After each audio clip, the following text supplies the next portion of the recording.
আল্লামা সাইয়্যিদ কুতুব রহমাতুল্লাহ আলাইহি লিখেছেন, আল্লাযীনা আমানু, যারা ঈমান আনে, ওয়ালাম ইয়ালবিসু ঈমানাহুম বিজুলমিন, এবং তাদের ঈমানের সাথে যারা শিরিক এবং জুলুম মিশ্রণ করে না। এখানে জুলুম মানে শিরিক।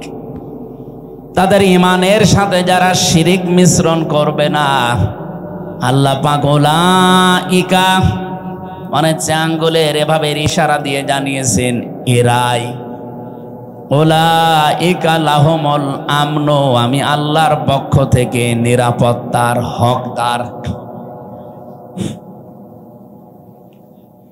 কোরআনে কারিমে সূরা ইউনূসের ভেতরে আমি পড়েছি, সুম্মা নুনাজ্জিল্লাযীনা তাকাও, সুম্মা নুনাজ্জিল্লাযীনা তাকাও ওয়া নাযারুয যালিমিনা ফিহা জিসিয়্যা। সূরা মরিয়মে আছে এটা।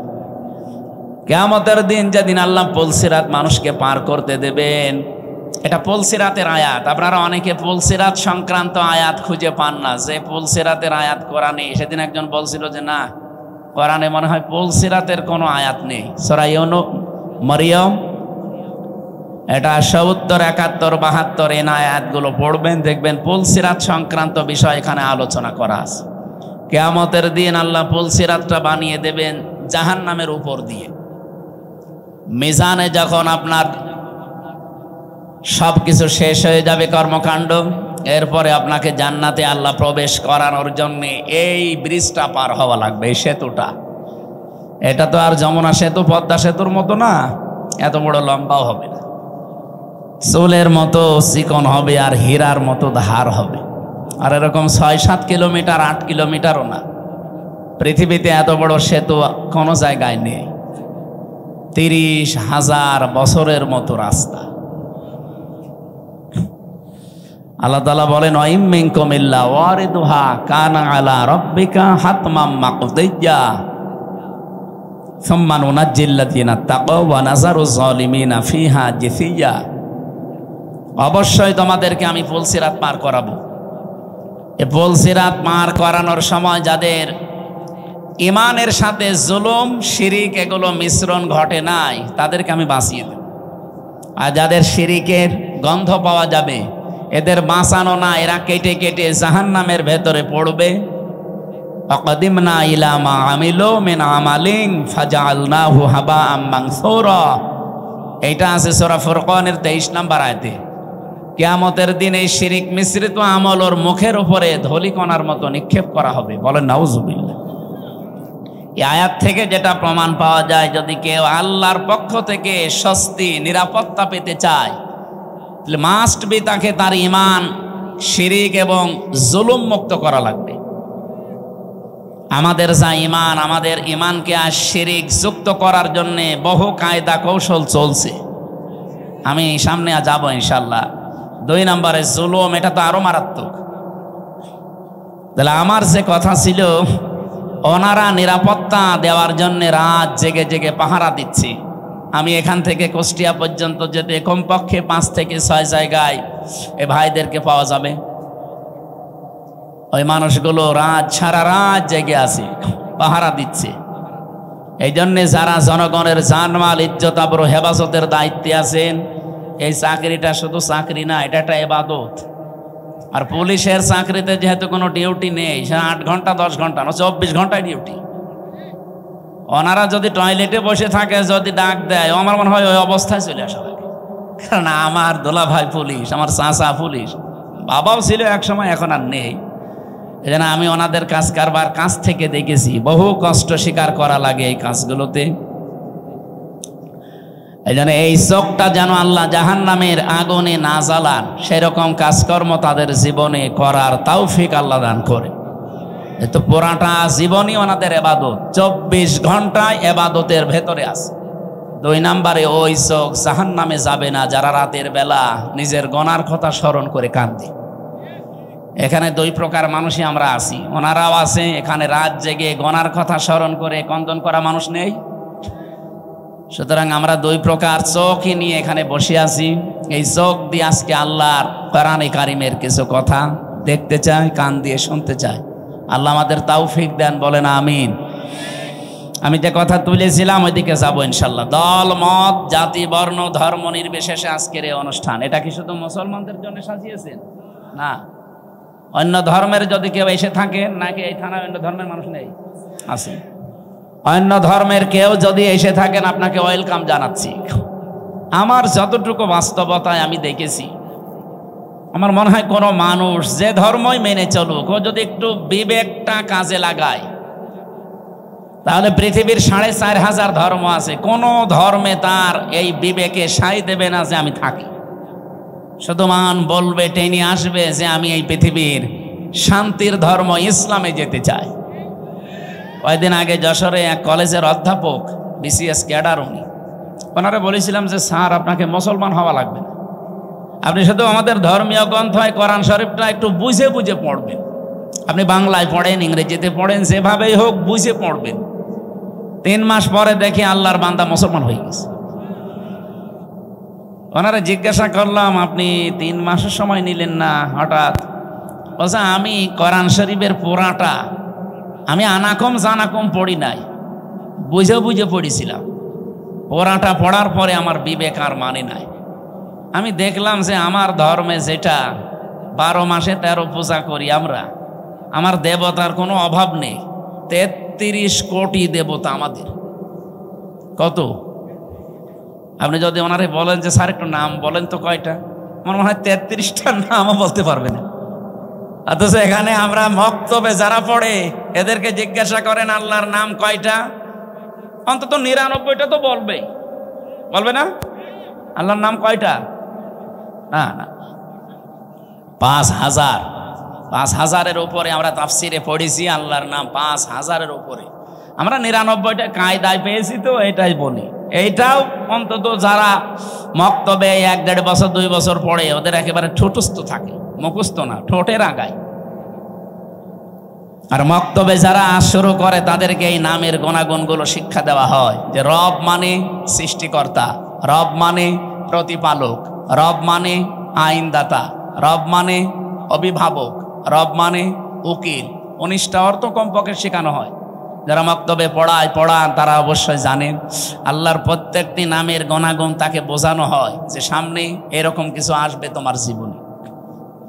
আল্লাহ রাব্বুল আলামিন কোরআনে কারিমে জানিয়েছেন, সিবগাতাল্লাহ ওয়া মান আহসানু মিনাল্লাহি সিবগাতা ওয়া নাহনু লাহু আবিদুন।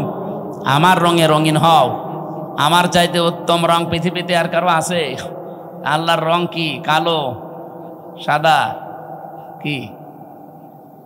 এই যে নামগুলো নিয়েছেন, এই নামগুলোর বৈশিষ্ট্য আমাদের ভেতরে আল্লাহ দেখতে চান। আমার আল্লাহর নাম হচ্ছে খালেক, তিনি সৃষ্টিকর্তা। তিনি কি? বলেন বলেন। তিনি শুধুমাত্র সৃষ্টি করেন এতটুকু না, সূরা মরিয়ম কি তাহার ভেতরে আছে, তিনি সৃষ্টি করার পরে ওই সৃষ্টি চলতে যা লাগে ওই পথটা তিনি শুধু দেখাতে পারেন, অন্য কেউ পারে না।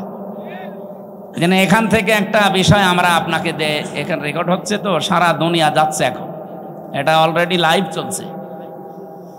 সারা পৃথিবীর যারাই দেখেন আল্লাহকে, যারা রব সৃষ্টিকর্তা এই শব্দে বিশ্বাস করে, তাদের জীবনে এই শিরকটা যেন না আসে যে সৃষ্টিকর্তা অন্য কেউ হতে পারে। আমরা দুঃখজনক হলেও সত্য যেহেতু বলা লাগছে, আমাদের যিনি পালিয়ে গেল উনি একবার বলেছিলেন যে এই ফসলে বরকত হওয়ার পর বলেছিলেন মা দুর্গা গজে চড়ে এসেছে, এই জন্য ফসলে বরকত হয়েছে। ফসলে বরকত সৃষ্টি করে কি আল্লাহ না দুর্গা? অন্য হিন্দু যদি বলতো আমি জীবনে কিছু বলতামই না, সে একটা হাজি মানুষ। এরপর একজন মুসলমান বলেন তো ওনার মুখে এই কথা মানায়? আল্লাহর যেই গুণ, আপনি সেই গুণটা কার ভেতরে দিয়ে দিচ্ছেন, একটু টের পাচ্ছেন না যে কি বলছেন আপনি? এখানে শিরিক যারা করে ওই এলাকাকে আল্লাহ রাব্বুল আলামিন নিরাপত্তার বেষ্টনীর বাইরে ফেলে দেন। এজন্য আমরা চাই আমাদের ব্যক্তি, পরিবার, সমাজ, রাষ্ট্র, আমাদের এই দেশটা নিরাপত্তা দিয়ে রাখুক। চীন, ভারত, আমেরিকা কি কে? আমরা আল্লাহর নিরাপত্তা চাই। যেন আল্লাহর পক্ষ থেকে যদি সত্যি আপনি নিরাপত্তার বেষ্টনীতে থাকতে চান, ঈমান যতটুকু আছে এটার ভেতরে যেন শিরিক মিশ্রণ না হয়। শিরিক কি? আল্লাহ যেটা পারে ওইটা অন্য কেউ পারে, এই বিশ্বাস করার নাম শিরিক। কি কথা বোঝেন? পৃথিবীতে আল্লাহ যেটা অন্তত পারে ওইটা অন্য কেউ পারে না। যদি কেউ বিশ্বাস করে না আমার এই ভগবানও পারে, এমনকি আমার এই পীর সাহেবও পারে, আপনি কিন্তু শিরিক করে ফেলেছেন। আর শিরিক করলে আপনি মুশরিক। কি বলেন বলেন? আর মুশরিক হলে তার জন্য আল্লাহর বানানো জান্নাত হারাম, তার বানানো জাহান্নাম ওয়াজিব। আমরা তো জাতিকে বাঁচাতে চাই অন্তত জাহান্নাম থেকে। আর জাহান্নাম যদি নাও পায়, আল্লাহ যেন জান্নাতের একটু বারান্দায়ও জায়গা দেয়। কি কথা বলেন না কেন? জান্নাতে এরকম একটা অনুষ্ঠান আল্লাহ নিজেই করবেন, আর নিজে থাকবেন সভাপতি, বিশ্বনবী হবেন প্রধান অতিথি। যারা জান্নাত পাবে তারা থাকবে শ্রোতা, অন্য কেউ ঢুকতে পারবে না। দাউদ আলাইহিস সালাম নিজের কণ্ঠ দিয়ে সূরা তাহা তেলাওয়াত করে অনুষ্ঠান উদ্বোধন করবেন। আমাদের নবী সূরা রহমান থেকে তেলাওয়াত করবেন। আর মহান রব্বুল ইজ্জাত ওয়াল জালাল নিজের কণ্ঠ দিয়ে সূরা ইয়াসিন তেলাওয়াত করে তার ওই জান্নাতি শ্রোতাদেরকে শোনাবেন। 50 আলফা সানাহ মিম্মা তাউদ্দুন। আমরা 1 2 3 করে যেভাবে গণনা করি, জান্নাতে আল্লাহর কুদরতের কণ্ঠে এক একটা আয়াত শুনতে সময় লাগবে 50,000 বছর।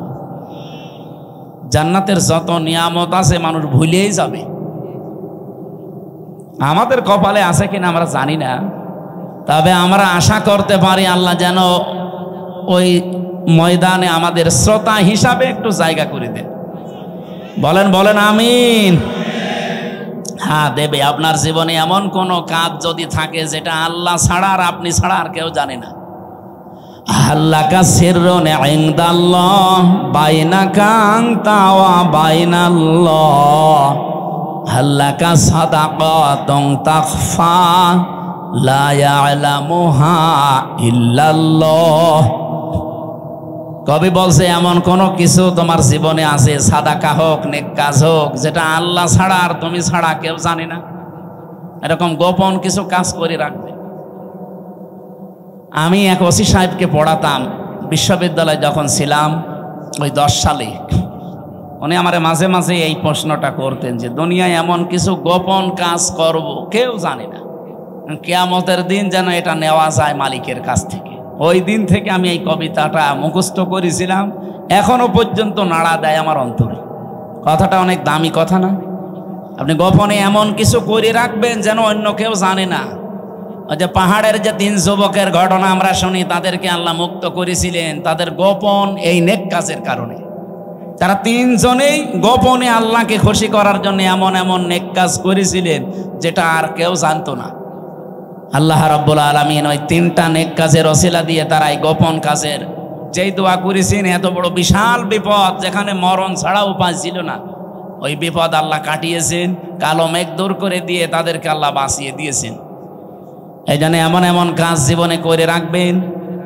এই যে যারা সেজদা দেন, রাতের বেলা উঠে একটু নিরিবিলি, পৃথিবীর সব ঘুমিয়ে গেছে, এমন একটা সেজদা লাগাবেন, অন্তত এক সেজদায় যেন 1 ঘন্টা কেটে যায়। আমি জেলখানায় থাকতে এই 3টা বছর বহু সেজদা এমন পেয়েছি, মানুষকে নিচেও দিয়েছে, মজাও লাগে একটা আলাদা। আপনি 45 মিনিট 1 ঘন্টা সেজদায় পড়ে থাকেন, কিছু বলাও লাগবে না, শুধু এমনি পড়ে থাকবেন, মনে হবে আল্লাহর কুদরতি পাই আমি পড়ে আছি। একটা আলাদা অনির্বচন সুখ আপনাকে আল্লাহ দান করবে, যেটা কিনতে পাওয়া যায় না।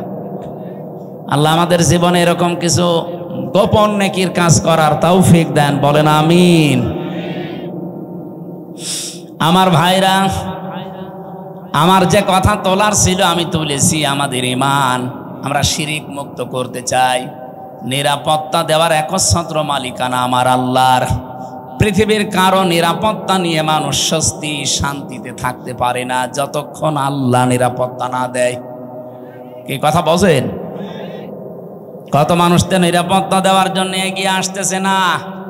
বাংলার মানুষেরা যতদিন পর্যন্ত আল্লাহর এই নিরাপত্তা আপনি না পাবেন, বাইরের যত বড় উন্নত রাষ্ট্র নিরাপত্তা দিক, তাদের নিরাপত্তারই তারা গ্যারান্টি দিতে পারছে না।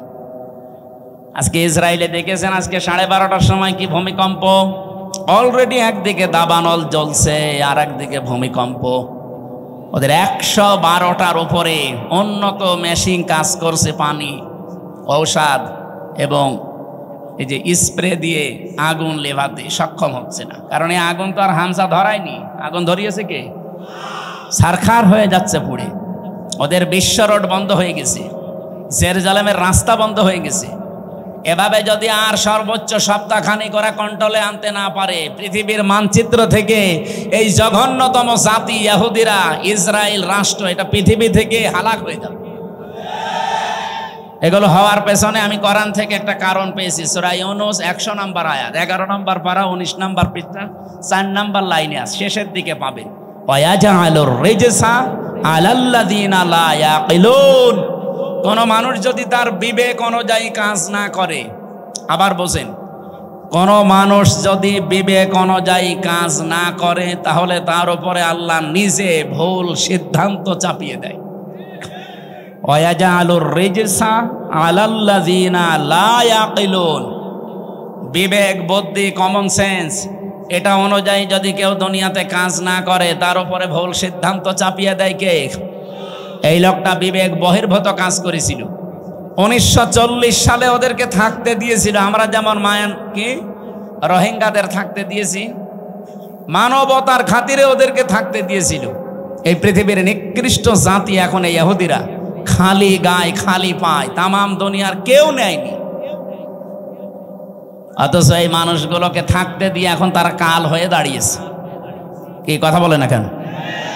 যারা থাকতে দিল তাদেরকে এখন দেশ থেকে তাড়িয়ে দিচ্ছে। এই সিদ্ধান্তটা তার ভুল ছিল। এই মানুষগুলো বিবেক বহির্ভূত কাজ করার কারণে আল্লাহ এমন কিছু চাপিয়ে দিয়েছে যেটা এখন কন্ট্রোলের বাইরে। এদিকে তাকান, কোন দিকে তাকিয়ে আছেন আপনি? দ্বিতীয় নম্বরে আমাদের পাশের প্রতিবেশী নামে কলঙ্ক। সবাই খারাপ না, এখানে কিছু উগ্রপন্থী এতদিন যারা আমাদেরকে সারা বিশ্বের মোড়লদের কাছে জঙ্গি হিসাবে দেখাতে চেয়েছে, এখন তামাম দুনিয়ার সবচাইতে নিকৃষ্ট এবং বড় জঙ্গি ইন্ডিয়া। বিশেষ করে উগ্রপন্থী যারা, তারা, মোদি যেহেতু উগ্রপন্থী, এই জন্য নামও এসেছে পৃথিবীতে নিকৃষ্ট মানুষের তালিকায় 2 নম্বরে। আপনি এখন ইন্টারনেট সার্চ দেন, 6 জন মানুষের নাম পাবেন, দুনিয়ার সবাই তাদের ঘৃণা করে। 1 নম্বরে নেতানিয়াহু, 2 নম্বরে মোদি, 3 নম্বরে আমাদের যেটা পালিয়েছে, ওইটার নাম আমি বলি না, ওইটার নাম বললে আমার কেমন লাগে। বলেন এই মানুষগুলো কি শুধু আমরা খারাপ বলছি? তামাম দুনিয়া যত সৃষ্টি আল্লাহ করেছেন, সব সৃষ্টি ওদের ঘৃণা করে, দেখতেই পারে না। ওরা আজ দাঙ্গা অলরেডি লাগিয়ে দিয়েছে। আপনি কি মনে করছেন ওটা তার কাটার ওপারে থাকবে? বাতাস এই দেশে আসলো বলে। এজন্য গোবিন্দ পরামানিক অলরেডি কাল পরশুদিন জানিয়েছে, হে পৃথিবীর হিন্দুরা, এ মাতাল লোকটাকে থামান, কারণ ও যা করছে এটা বিবেক বহির্ভূত কাজ। আমি আমার জায়গায় থাকবো, আমার সম্পদ নিয়ে, আমার জীবন ইজ্জত আবরু নিয়ে আমি না, ও সব এখন দখল করার চেষ্টায় আছে। আমাদের বাপ দাদা মুসলমান যারা, তারা হাজার হাজার বিঘা জমি জায়গা ওয়াকফ করে দিয়েছিল মসজিদ, মাদ্রাসা, খানকা, গোরস্থান, ঈদগার জন্য। অথচ এখন অবৈধ একটা আইন পাশ করে সব দখল করে নিচ্ছে। আর এমন শয়তানের শয়তান খালি মাটির নিচে মন্দির পায়। পৃথিবীর মানুষ মাটির নিচে পায় তেল, গ্যাস, সোনা, রূপা, আর ও কি পায়? খালি মন্দির পায়। তাহলে যেখানে সেখানে না, শুধু মসজিদের নিচে মন্দির পায়। এখন যদি বাংলাদেশে আমরা আওয়াজ তুলি যে ঢাকার স্বামীবাগের ইসকন মন্দির, এটা 1000 বছর আগে মসজিদ ছিল, এটা ভেঙে ফেলা হবে, মানবেন? আর আমরা করবো না, কারণ আমাদের এই ধর্মে এরকম বাড়াবাড়ি, জোর জবরদস্তি, এ দাঙ্গা, এগুলো আছে। লা ইকরাহা ফিদ্দীন, ধর্মে কোনো বাড়াবাড়ি নেই, যার ধর্ম সে পালন করবে। এই দেশেই তো এই জন্য পৃথিবীতে আমাদের দেশটা আজ মানে উজ্জ্বল দৃষ্টান্ত হয়ে আছে। এই 54 বছরে আমরা আরো উপরে থাকতাম যদি প্রতিবেশী না থাকতো। এই শয়তানরা আমাদের উঠতেই দেয়নি, খালি মিথ্যা ছড়িয়েছে। মাইক্রোসফট রিপোর্ট দিয়েছে তামাম দুনিয়ার 257টা দেশ নিয়ে যে পৃথিবীতে সবচাইতে বেশি মিথ্যা তথ্য পরিবেশন করে ইন্ডিয়া। ওরা আল্লাহর একটা একটা করে ঘর সব ভেঙে ফেললো। কতগুলো ঘর ভেঙেছে দেখেছে? আজকেও একটা ঘর ভেঙেছে। আমার মনে হয় আমার নিজের ঘর ভাঙলেও আমাদের মুসলমানের কাছে এত কষ্ট লাগতো না, আল্লাহর ঘর ভাঙলে আমাদের যত কষ্ট লাগছে। এই লোকটা বিবেক বহির্ভূত কাজ করছে। এই জন্য কোরআনের কথা ছিল ওয়ায়াজালুর রিজসা আলাল্লাযিনা লা ইয়াকিলুন, যারা বিবেক বহির্ভূত কাজ করবে তার উপরে ভুল সিদ্ধান্ত চাপিয়ে দেবে কে? এই জন্য আপনারা ওকে থামান, নয়তো টুকরা টুকরা হতে কিন্তু দেরি হবে না। কে কথা বলে না কেন? এই দুইটা দেশের কথা বলার পরে আমি একটা কথা বলতে চাই, যেহেতু সামনে এসেছে এই জন্য বলছি। বাংলাদেশে কালকের দিন পর একটা রায় আছে। দুইটা বিষয়ের রায় একদিনে হতে পারে, নিবন্ধন এবং একটা মাজলুম মানুষ জনাব এটিএম আজহারুল ইসলাম। আমার মনে হয় যারাই দায়িত্বে আছেন বিবেক বহির্ভূত কোনো কাজ করবেন না। যদি বিবেকের বাইরে যে কোনো কাজ করেন, রাগে হোক আর কারো ইশারায় হোক, ভুল সিদ্ধান্ত কিন্তু আল্লাহ চাপিয়ে দেবে, তখন আর সামাল দিতে পারবেন না। কারণ এই দেশের মানুষ অলরেডি তাদের দেওয়ালে পিঠ থেকে গেছে বারবার এই তারিখ পেছাতে পেছাতে। আর মামলার তারিখ পেছালে যে কেমন লাগে আমি তো এই 3 বছরে টের পেয়েছি। আমার মামলাটা কমপক্ষে 30 বার সিএমএম কোর্ট, জজ কোর্ট, হাইকোর্ট মিলে 30 বার উঠেছে। যেদিন ওঠে মনে করলাম যাক আজকে বের হতে পারবো। আল্লাহ, বিকালবেলা সংবাদ আসে না হয়নি, আবার 1-1.5 মাস পেছিয়েছে। এই সময় যে কি কষ্ট লাগে, যারা জেলে থাকে তারা ছাড়া এ ওয়াজ করে বোঝানো যাবে না।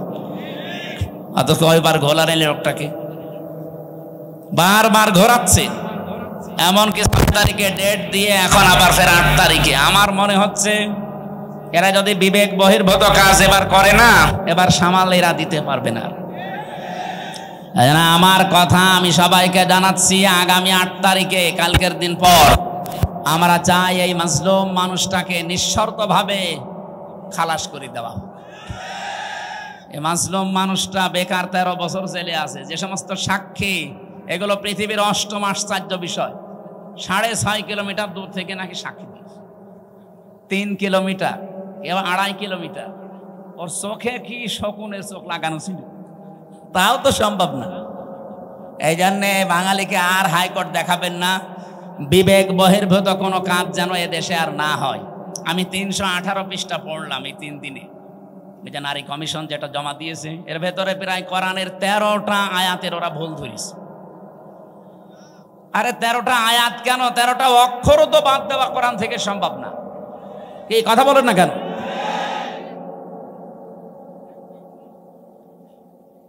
26টা আয়াতের বিরুদ্ধে ওরা মামলা দিয়েছিল, ভারতে কেস করেছিল যে এগুলো বাতিল করা লাগবে।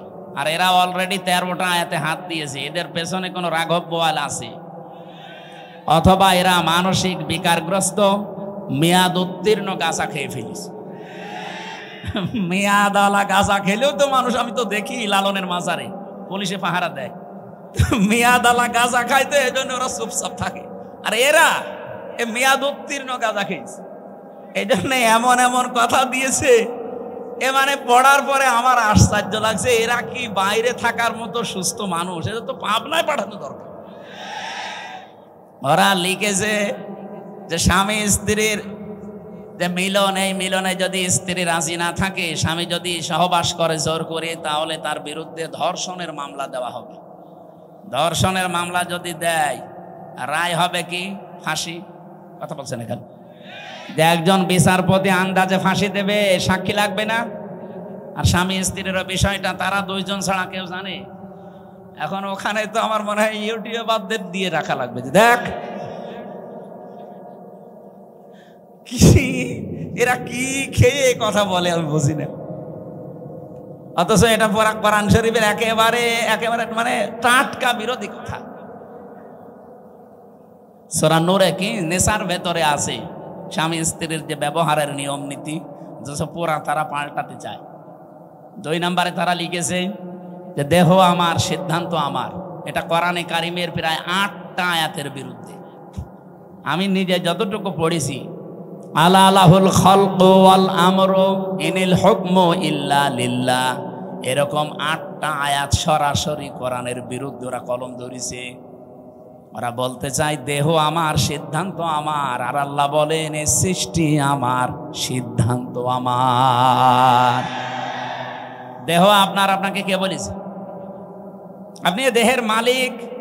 আমি এই যে 33 বছর বয়স আমার, বলেন তো 34 বছর আগে হামজা নামে উল্লেখ করার মতো আমি কিছু ছিলাম না। 92 সালে আমি জন্ম নিয়েছি, অথচ 91 সালেও হামজা নামে আমি এখানে বসার যোগ্যতা রাখতাম। আমার মা বাবা দায়িত্ব পালন করেছে, তারা শুধু বিছানায় ছিল, এই বাকি যা করার সব করেছে আমার আল্লাহ। আল্লাহ বলেন মায়ের রেহেমের ভেতরে বাবার এই বীর্যটা যখন দ্রুত গতিতে এখানে এসে হাজির হয়, কমপক্ষে এটা 40 দিন 40 দিন 40 দিন 40 পাল্টাতে থাকে। 120 দিনে আমি আল্লাহ এইটাকে কমপক্ষে 8টা জিনিস বানিয়ে ফেলি। আপনি যদি এখানে কম্পিউটার ভেড়াতেন, স্ক্রিন দিলে আমি একটা একটা করে আপনাকে দেখাতে পারতাম।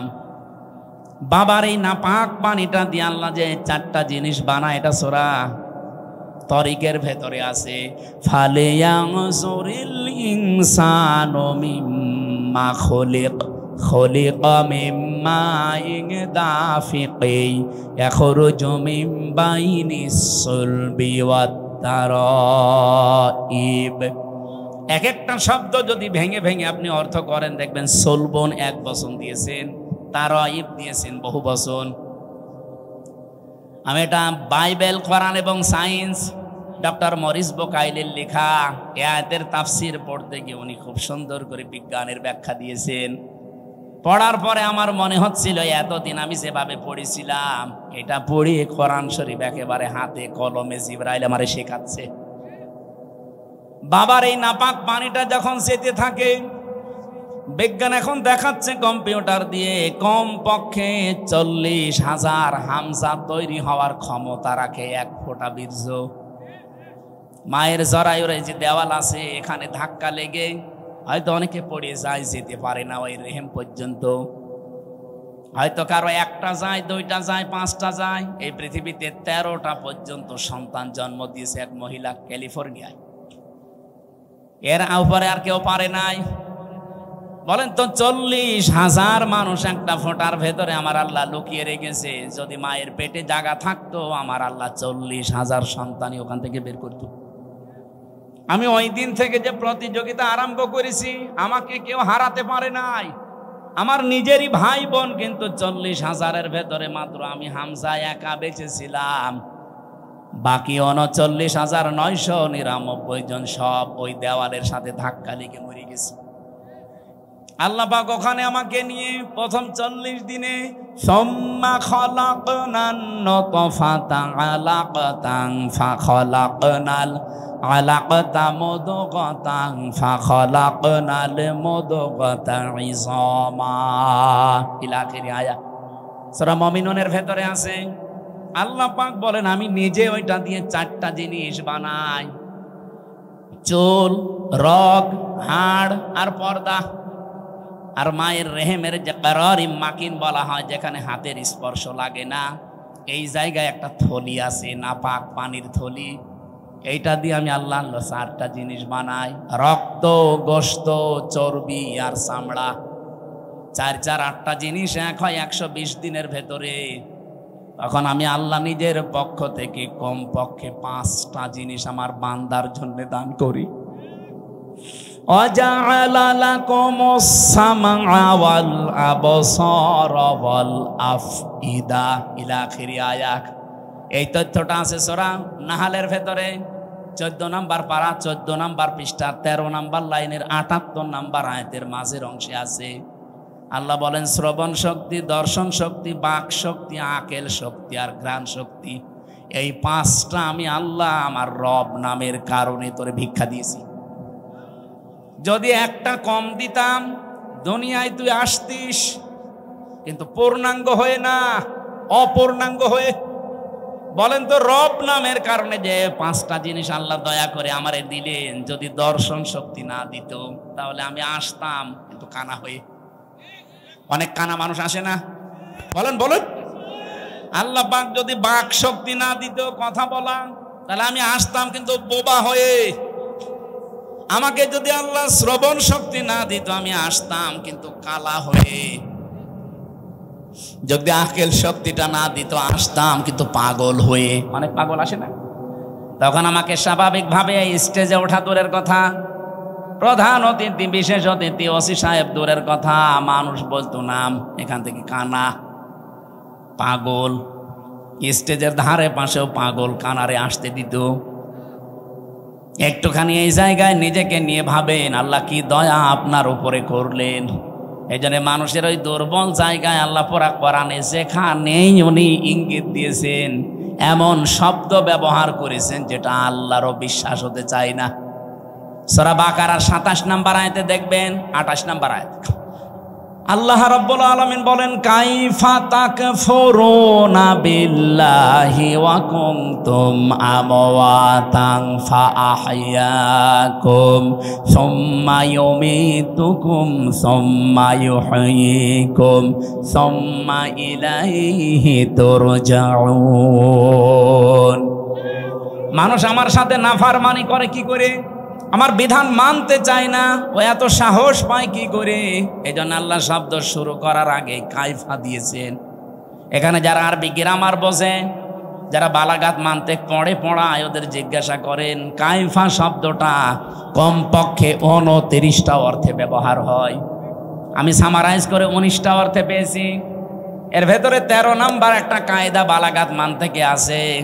কাইফা শব্দ সেন্টেন্সের আগে ব্যবহার করা হয় এই জন্যে যেটা আল্লাহরও বিশ্বাস হতে চায় না।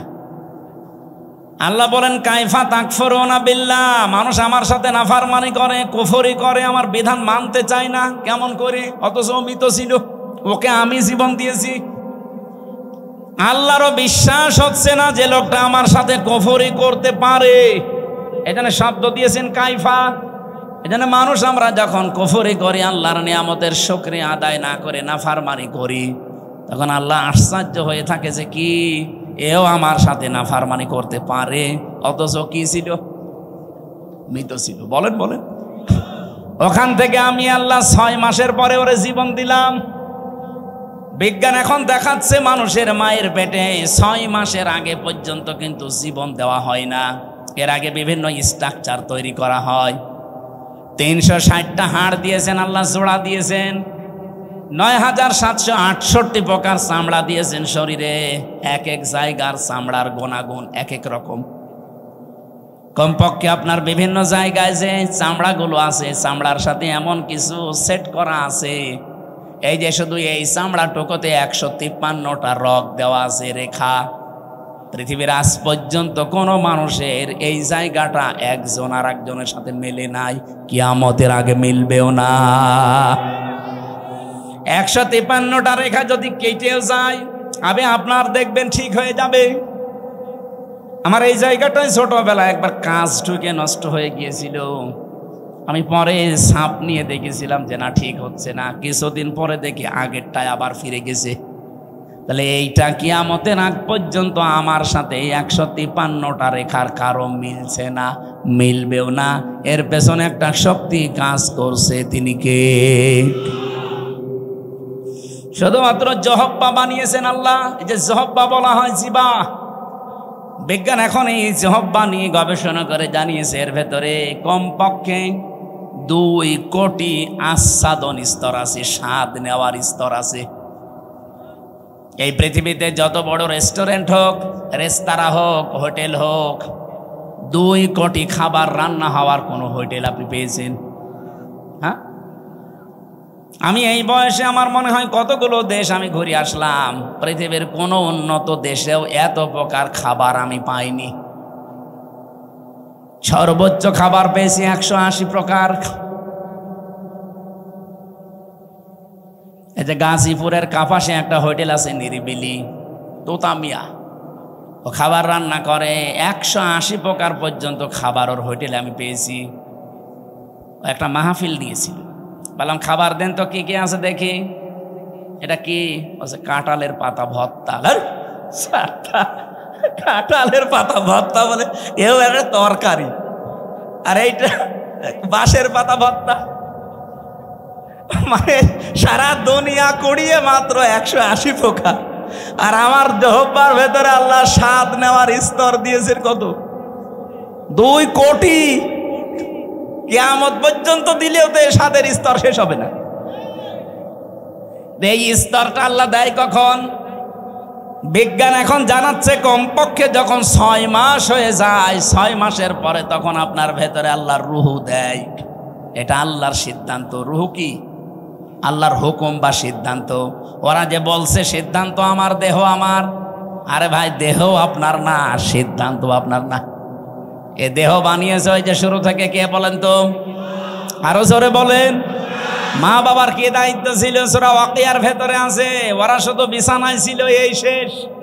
বাকি যা করছে ওখান থেকে, সেই বীর্য থেকে হামজা পর্যন্ত কে? 6 মাস পরে যখন ক্ষুধার উদ্রেক দেখা দেয়, আল্লাহ পাক তখন নিজে খাবার সরবরাহ করার জন্য, তার যে রাজ্জাক নামটা আছে, ওই রাজ্জাক নামের কারণে দুনিয়ার কোনো খাবার দিলে তো আপনি হজম করতে পারবেন না, কারণ আপনার দাঁত নেই। আছে? এই জন্য মায়ের মাসিক অসুখ বন্ধ করে দিয়ে ওই নাপাক রক্তটা আল্লাহ মুখ দিয়ে দেয় না, নাভির ভেতর দিয়ে পাস করে আমাকে বাঁচিয়ে রাখে। নবীজি বলেন আল্লাহ মুখ দিয়ে না দিয়ে নাভি দিয়ে দিয়েছে কেন জানো? পৃথিবীতে আল্লাহর বান্দারা এসে যেন এই মুখ দিয়ে কোনো নাপাক জিনিস ভেতরে না দেয়। অথচ আমরা আল্লাহর এমন বান্দা যে আল্লাহ মায়ের পেটের ভেতরে মুখটা পবিত্র রেখে দিয়েছে, নাপাক রক্ত মুখ দিয়ে দেয়নি, নাভি দিয়ে দিয়েছে। অথচ এসে এখানে কত মানুষ এই মুখে নাপাক জিনিস দেয়। বলেন তো, সুদের টাকা আর ঘুষের টাকা এটা পাক না নাপাক? এখানে কত মানুষ বসে আছে, টাকা ছেড়ে রাখে আর টাকা আসে। এটা কি বলে না? এটার আর একটা নাম আছে। বলেন তো, যে 1000 টাকা যারা ছেড়ে দিয়েছেন, মাসে মাসে 100 টাকা 200 টাকা করে বেশি দেয়, এই কাজে যারা আছেন এই টাকাটা পান, এটা কি নাপাক? নাপাক। যারা এগুলো করছেন তাদের ছেড়ে দেওয়া লাগবে, নয়তো আপনি নবীর হাদিস অনুযায়ী মায়ের সাথে জিনা করছেন। কারা কারা এই কাজে আছেন হাত তোলেন তো। এই এলাকা তো ভালো মনে হচ্ছে, আলহামদুলিল্লাহ। তাহলে তো ওসি সাহেবের কাছে অনেক নালিশ যায় না মনে হয়। এলাকা অনেক ভালো, একটা লোকও নেই। যারা এই যে নাপাক জিনিসগুলোর ভেতরে অন্যতম আর একটা এলাকায় চলে কিনা আমি জানি না, বিড়ি আছে, এটা ছেড়ে দেবে, এটা বদ অভ্যাস। ওটা খেলে মুখ পর্যন্ত আমার মনে হয় গন্ধ হয়ে যায়। যারা খায় তারা তো টের পায় না, যারা পাশে দাঁড়ায় তারা টের পায়। আপনি একটু চিন্তা করেন না, আপনার এই নাভির ভেতর দিয়ে আল্লাহ পাস করে আপনাকে বাঁচিয়েছে, কেন মুখ দিয়ে ওটা দিতে পারতো না? আল্লাহ জানে যে আমার বান্দা এই নাপাক জিনিস আমি মুখ দিয়ে দিলে এ মুখটা নাপাক করে ফেলবে। আমি চাই এটা পবিত্র থাক, দুনিয়ায় যে আমি আল্লাহর পবিত্র নাম যেন উচ্চারণ করে। সবার আল্লাহ বলতে পারেন না? 6 মাসের পরে যখন রুহু এসে গেছে, খাবারের উদ্রেক দেখা দেয়। আল্লাহ পাক বলেন খাবার তো এভাবে চলতে থাকে, আস্তে আস্তে আমি আল্লাহ নিজে তখন আকৃতি বানাই। ওয়াল্লাযী ইউসাউবিরুকুম ফিল আরহামি কাইফা ইয়াশা ইলা আখিরি আয়াত। সূরা আলে ইমরান 3 নাম্বার পারা, এটা 9 নাম্বার পৃষ্ঠা, 6 নাম্বার লাইনের 6 নাম্বার আয়াতের প্রথম অংশে আছে। আল্লাহ বলেন তিনি সে আল্লাহ যিনি মায়ের পেটের ভেতরে তোমাদের আকৃতি তৈরি করেন। তোমার যে আকার আকৃতি এটা পৃথিবীর কেউ বানায়নি, এটা আমার আল্লাহর নিজের সিদ্ধান্তে তৈরি হয়েছে। এই জন্য পৃথিবীর যত সৃষ্টি সবচাইতে সুন্দর সৃষ্টি মানুষ। কথা বলেন, লাকাদ খালাকনাল ইনসানা ফি আহসানি তাকওয়িম। পৃথিবীতে সবচাইতে সুন্দর করে আল্লাহ বানিয়েছে মানুষের এই চেহারাকে। এত সুন্দর আর পৃথিবীর কোন সৃষ্টির ভেতরে আপনি পাবেন না। কিন্তু এই সুন্দর চেহারার মানুষগুলো যখন নিচে নামতে থাকে, সুম্মা রাদাদনাহু আসফালা সাফিলিন, এরা এত নিচে নামে যে পশু পাখি পর্যন্ত এত নিচে নামে না। এই বাংলাদেশে নিচে নামে নাই। আসিয়ার মতো 7 বছরের মেয়েকেও যারা ধর্ষণ করতে ছাড়ে না, ওরা কি মানুষ না জানোয়ার? জানোয়ার বললেও ভুল হবে, কারণ জানোয়ারও অত নিচে নামে না।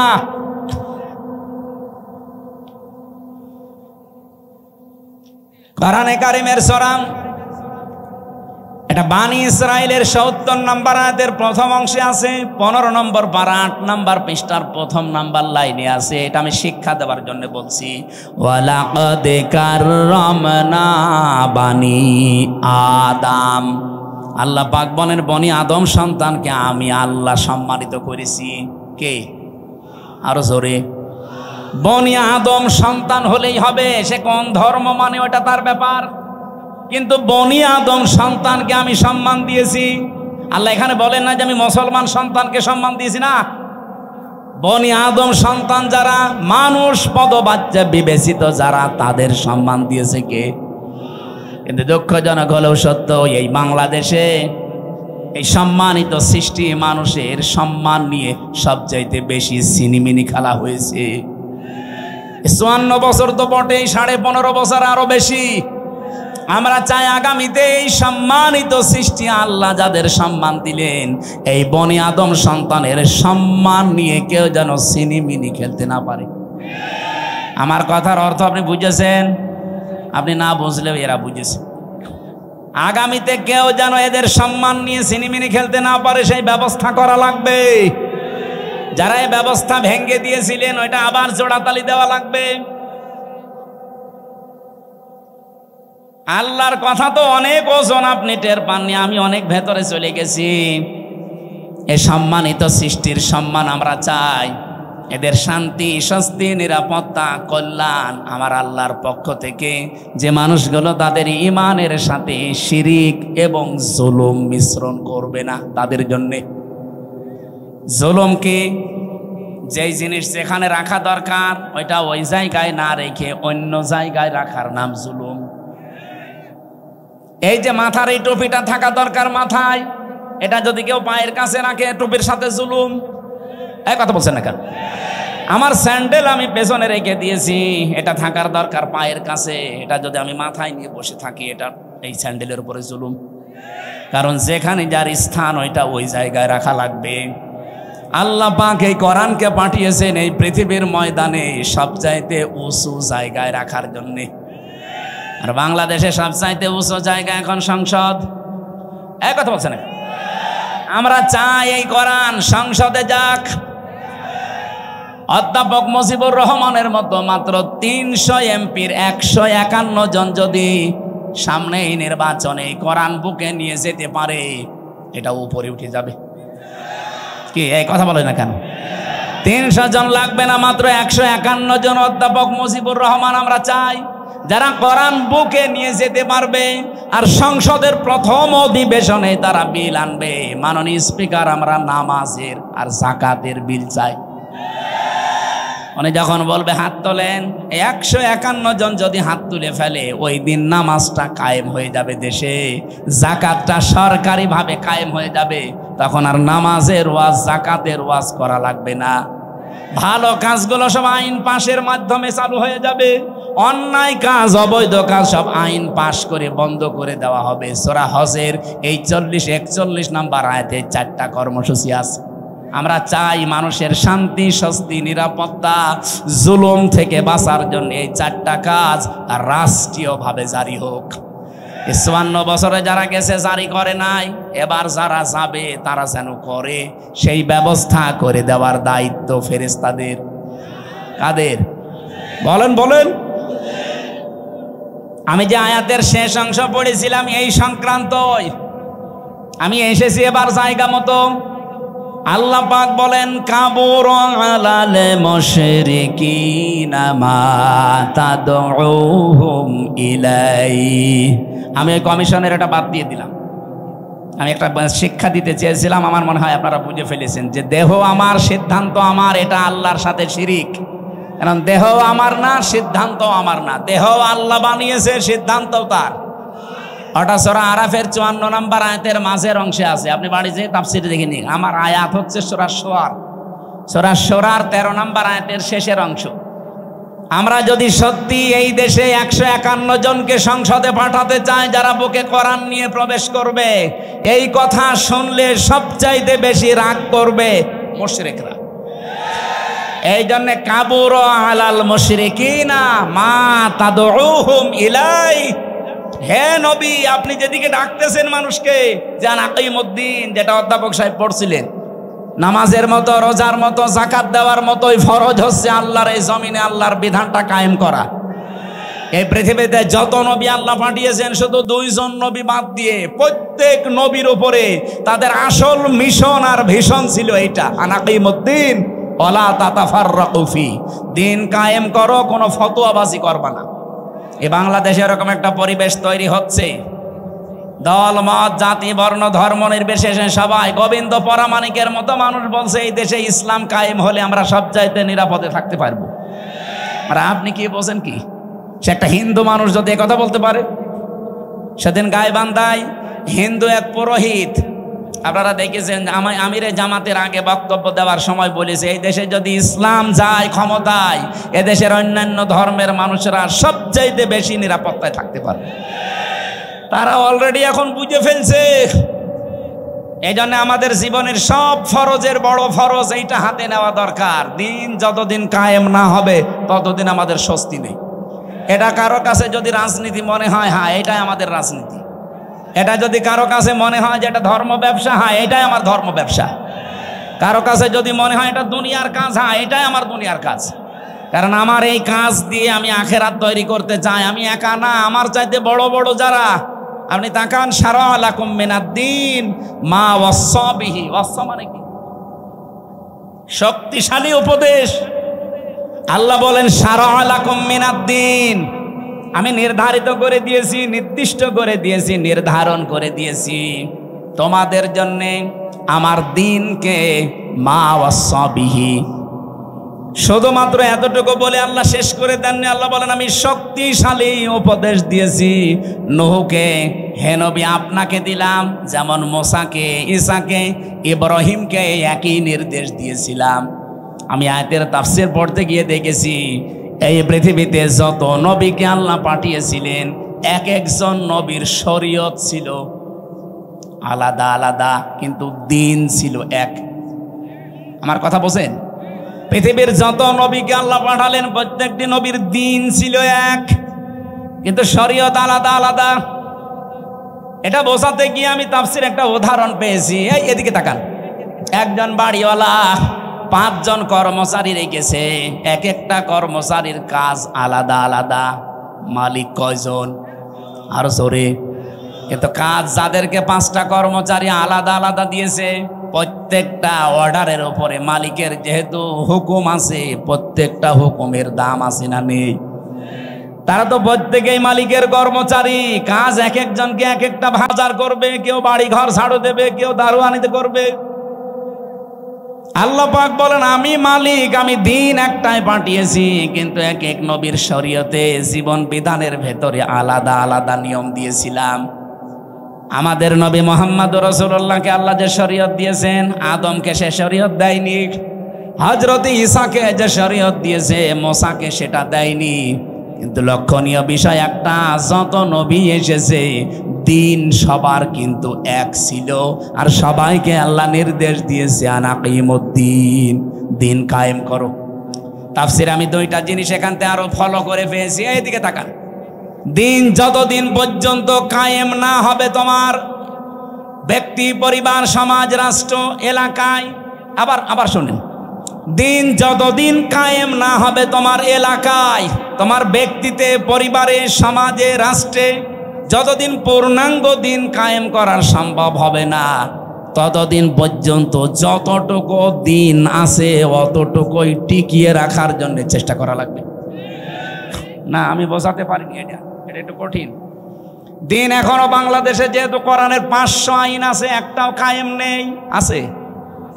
হ্যাঁ, কিছু কিছু আছে হালকা। এই যে পারিবারিক আইন, যেটা বিবাহ শাদী, এটা ইসলাম দেখেই হয়। আমাদের জমি জায়গা বন্টন, এটা ইসলাম দেখেই হয়। এক কথা বলছেন এখানে, নাকি অন্য কোনো নিয়ম নীতি মেনে করি আমরা? হ্যাঁ, সে ব্যক্তিগত কিছু মানুষ আলাদা আলাদা করতে পারে, সেটা আলাদা, কিন্তু আমরা অধিকাংশ মানুষ অন্তত পারিবারিক জীবনী আইনগুলো এখনো আছে। তাহলে যতদিন পর্যন্ত পূর্ণাঙ্গ দিন এই দেশে কায়েম না হবে, ততদিন পর্যন্ত অন্তত যতটুকু দিন আছে এইটাকেই টিকিয়ে রাখার জন্য চেষ্টা করা লাগবে। এখন সেইটাও যদি হাত ছাড়া হয়ে যায়, ওরা যে 318 পৃষ্ঠার রিপোর্ট দিয়েছে, পুরাটা পড়ে আমি নিজের এই ছোট মাথায় পেয়েছি প্রায় 13টা কোরআনের আয়াত ওরা পাল্টিয়ে ফেলেছে। এগুলো মানলে নাকি অবিচার হবে, বৈষম্য হবে। ইসলাম মানলে যদি বৈষম্য হয়, তাহলে কোন ধর্ম মানলে বৈষম্য দূর হবে বলেন তো দেখি? পৃথিবীর অন্যান্য ধর্মের কিতাবগুলো একটু টাচ করেন। ইহুদিদের ধর্ম আছে, খ্রিস্টানদের ধর্ম আছে, এই মুশরিকদের ধর্ম আছে, বৌদ্ধদের ধর্ম আছে। এদের ধর্মীয় গ্রন্থগুলো যতটুকু পারেন পড়েন। আমি বিশ্ববিদ্যালয়ে থাকাকালীন একটু টাচ পেয়েছিলাম, ওরা সবগুলো জায়গায় বৈষম্যের শিকার করে আছে। ওদের মেয়েদেরকে বিবাহের সময় যা দিয়ে দেয় ওইটাই শেষ, অথচ বিবাহের সময় মেয়েদের বাড়িতে, এদিকে তাকান, বিবাহের সময় মেয়ের বাড়িতে মেয়ের বাবার কাছ থেকে ছেলে পক্ষের লোক যদি একটা পানও তার সন্তুষ্টি ছাড়া খায়, এইটাও পায়খানা খাওয়ার মতো হারাম। যেটা আমরা এই যে বরযাত্রী বলে চালিয়ে দেই, কোথায় পেয়েছেন ভণ্ডামি? এটা হিন্দুদের থেকে এসেছে এই বরযাত্রীর নিয়ম। মুসলমানদের বিয়েতে কোনো বরযাত্রী যাবে না, মুসলমানদের বিয়েতে হবে অলিমা। আর অলিমা কি ছেলের বাড়ি হয় না মেয়ের বাড়ি? হ্যাঁ, ছেলের বাড়ি। এলাকায় কি বরযাত্রী যাওয়ার সিস্টেম আছে? এটা বন্ধ করা লাগবে। কোন বাড়িতে এখন আর বরযাত্রী যাওয়া যাবে না, কারণ মেয়েদের সম্মান মর্যাদা নবীজি নিজে এত বাড়িয়ে দিয়েছেন। বিশ্বনবী যতগুলো বিয়ে করেছিলেন তার চারটা মেয়ে তিনি বিয়ে দিয়েছেন, একটাকেও তিনি বরযাত্রী খাওয়াননি। উনি করেছেন নিজে অলিমা, জামাইদেরকেও করিয়েছেন অলিমা। সুতরাং আজকে থেকে তওবা করেন, আমরা বরযাত্রীর দাওয়াত পেলে আর যাব। আমার সাথে একটা ছেলে থাকে, বলছে হুজুর এই ওয়াজ আর 2 দিন পরে করবেন, আমার বিয়েটা হয়ে যাক। জায়েজ যেটা নেই, জায়েজ নেই তো জায়েজ নেই, ওইটা আমি জায়েজ করবো মানে? আজকে থেকে হারাম। এতদিন নাই না জেনে খেয়েছি, এখন আমরা আর খাবো? বরযাত্রী যাবেন, অলিমা করেন, আমি রাজি আছি, দরকার হয় 5 দিন ধরে খাওয়ান, অসুবিধা নেই। সম্মানিত মা বোনেরা, আপনাদের এই জায়গায় নারী কমিশন হাত দিয়েছে। কত সম্মান আল্লাহ কোরআনে কারিমে নবীজির হাদিসে সূক্ষ্ম ভাবে আল্লাহ দিয়েছেন। যদি আপনার নিজের সম্মান আপনি বুঝতেন, নিজের এই মর্যাদা ফিরে পাওয়ার জন্য আন্দোলন করতেন। আর ওরা কি কমিশন বানিয়েছে, নারীদের আরো ঠকিয়েছে। ওরা বলে যৌনকর্মী যারা, তাদেরকে শ্রমিকের মর্যাদা দেওয়া লাগবে। ওরা শ্রমিক হয় কি করে? বলে কালকে তো ঢাকায় তো এসে পুলিশকে বলবে যে ভাই স্যার আমরাও শ্রমিক, আমাদেরও কম কষ্ট নেই ডাকাতি করতে। কি ডাকাতি করা কষ্ট না? তারাও তো তাদের কাজের স্বীকৃতি চাইবে ইউনূস সাহেবের কাছে, যে আমাদেরকেও স্বীকৃতি দেন, আমরাও শ্রমিক, আমাদেরও ঘাম ঝরে।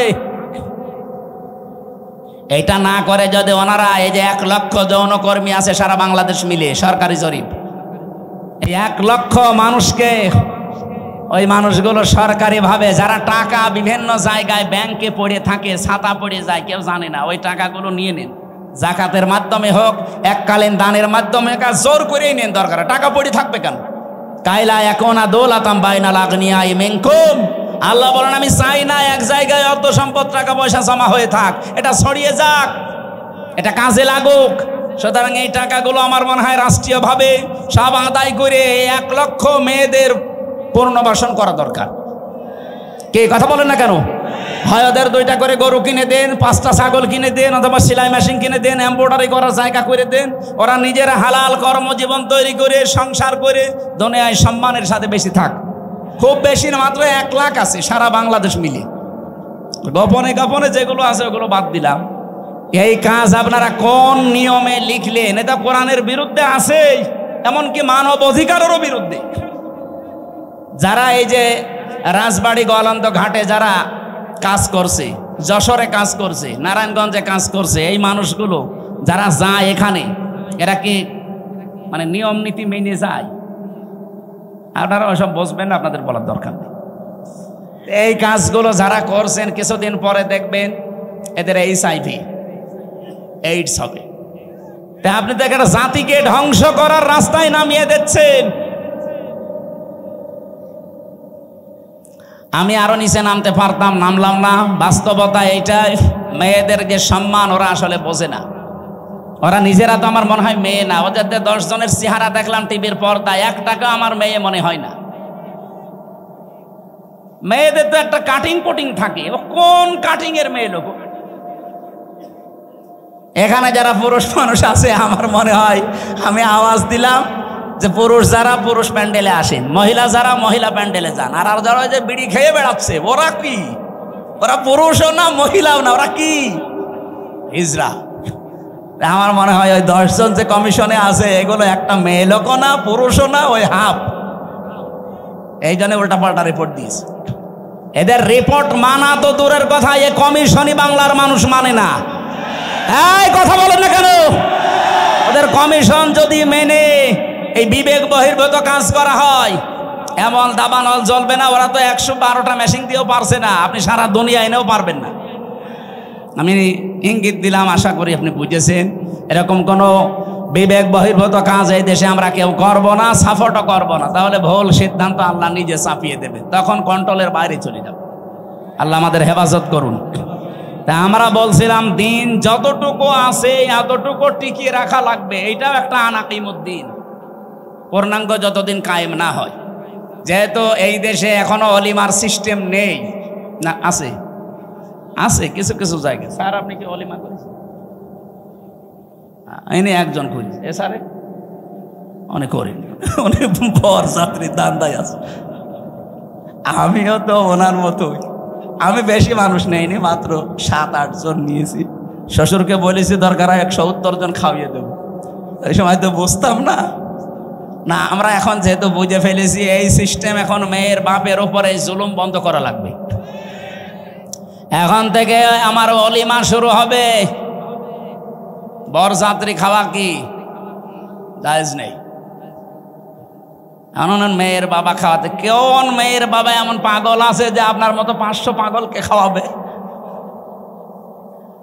আমি বারবার এ কথা বলছি কেন? আমার মেয়ে 3টা, আমার বাসা লাগবে না। না, একটু ট্রেনে করলাম, অন্তত যাদের ছেলে আছে তারা এখন বুঝে মরুক, আমি তো বেঁচে যাব। মেয়ের বাবার অনেক সম্মান। নবীজি বলেন কেউ মেয়ের বাবাকে ছোট চোখে দেখবা না, মেয়ের বাবাকে খারাপ কথাও বলবা না, কারণ আমি নবী মুহাম্মদুর রাসূলুল্লাহ নিজে মেয়েদের বাবা। সুবহানাল্লাহ বলতে পারেন না? কোন ঘরে যদি একটা মেয়ে লোক আসে, সঙ্গে সঙ্গে 4 জন ফেরেশতা চলে আসে। কোন পরিবারে একটা ছেলে এসেছে, সঙ্গে সঙ্গে একটা ফেরেশতা আসবে, এ কথাও নেই। আর 4 জন রহমতের ফেরেশতা এসে মেয়েটার মাথায় হাত বলিয়ে বলে, এটা দুর্বল দেহ থেকে এসেছে। এই মেয়েটাকে যারা আদর ভালোবাসা স্নেহ দেবে, দিন শিখাবে, একে যারা খাওয়াবে পরাবে প্রতিপালন করে সৎ পাত্র দেখে পাত্রস্থ করবে, কিয়ামতের দিন আমি নবী আর ওই মেয়ের গার্জিয়ান এইভাবে পাশাপাশি জান্নাতে থাকবো। কোন ছেলের ব্যাপারে এমন কথা হাদিসে আছে নেই। এই জন্য মেয়ে হলে যারা রাগ করেন, মন খারাপ করেন, করবেন না ভাই। আমি নিজে সহ যাদের মেয়ে আছে, আমরা খুশি হব যে আল্লাহ আমাকে দয়া করে জান্নাতের অধিকারী বানিয়েছেন। বলেন সুবহানাল্লাহ। বিশ্বনবী জানিয়েছেন, যার একটা মেয়ে তার একটা জান্নাত, যার 2টা মেয়ে তার 2টা জান্নাত, যার 3টা মেয়ে আল্লাহ তাকে 3টা জান্নাতের অধিকারী বানিয়ে দিয়েছেন। আল্লাহ আমাদের মেয়ে যাদেরকে দিয়েছেন, এই মেয়েগুলো যেন জান্নাতে যাওয়ার মাধ্যম হয়। বলেন আমিন। কিন্তু শর্ত কয়টা? প্রথমে তাকে ভালোবাসা লাগবে, 2 নম্বরে তাকে খাবার দাবারের যে ব্যবস্থা, তার পেছনে খরচের যে ব্যবস্থা, এটা করা লাগবে। 3 নম্বরে তাকে দিন শেখানো লাগবে, এই পরিমাণ যতটুকু করতে পারলে সে চলতে পারে। 4 নম্বরে তাকে সৎ পাত্র দেখে পাত্রস্থ করা লাগবে। এই 4টা কাজ যদি কোনো মেয়ের গার্জিয়ান, বাবা হোক বড় ভাই হোক, এরা যদি করতে পারে কিয়ামতের দিন, নবীজি বলেন আমি নিজে পাশাপাশি তাকে জান্নাতে ডেকে নেব, এবং যেই দিন থেকে মেয়ে ওর বাড়িতে আসবে ওই দিন থেকে কিয়ামত পর্যন্ত আল্লাহর রহমত তার সাথে থাকবে। নবীজি কিন্তু দুনিয়া পর্যন্ত শেষ করেননি যে রহমত শুধু দুনিয়ায় পাবে, ইলা ইয়াউমিল কিয়ামাহ। এই মেয়ে যেই দিন ওর বাড়িতে এসেছে ওই দিন থেকে আল্লাহর রহমতের একটা দৃষ্টি তার উপরে থাকবে, ওই দিন থেকে কিয়ামত পর্যন্ত আল্লাহর দয়া ওই গার্জিয়ানের উপরে থাকবে। আল্লাহ সেই দয়ার ভেতরে আমাদেরকেও শামিল করেন, বলেন আমিন। যে কথা তুলেছিলাম, যেহেতু দিন এখনো পরিপূর্ণ কায়েম নেই, যতটুকু আছে এগুলো টিকিয়ে রাখার জন্য 5 ওয়াক্ত নামাজ কায়েম নেই রাষ্ট্রে। আমরা নিজেরা অন্তত যারা পড়ি না, আরম্ভ করেন ব্যক্তিগত জীবনে, পারিবারিক জীবন পর্যন্ত একটু ঠিক করেন। ওয়ামুর আহলাকা বিসসালাতি ওয়াসতাবির আলাইহা লা নাসআলুকা রিজকা নাহনু নারযুকুকা ওয়াল আকিবাতু লিত্তাকওয়া। সূরা তাহার 132 নম্বর আয়াতে আছে, হে নবী নিজে নামাজ পড়েন, যেহেতু এখনো কায়েম করতে পারেননি নিজে নামাজ পড়েন। পরিবারস্থ লোক যারা আছে তাদেরকেও নামাজের তাকিদ দেন।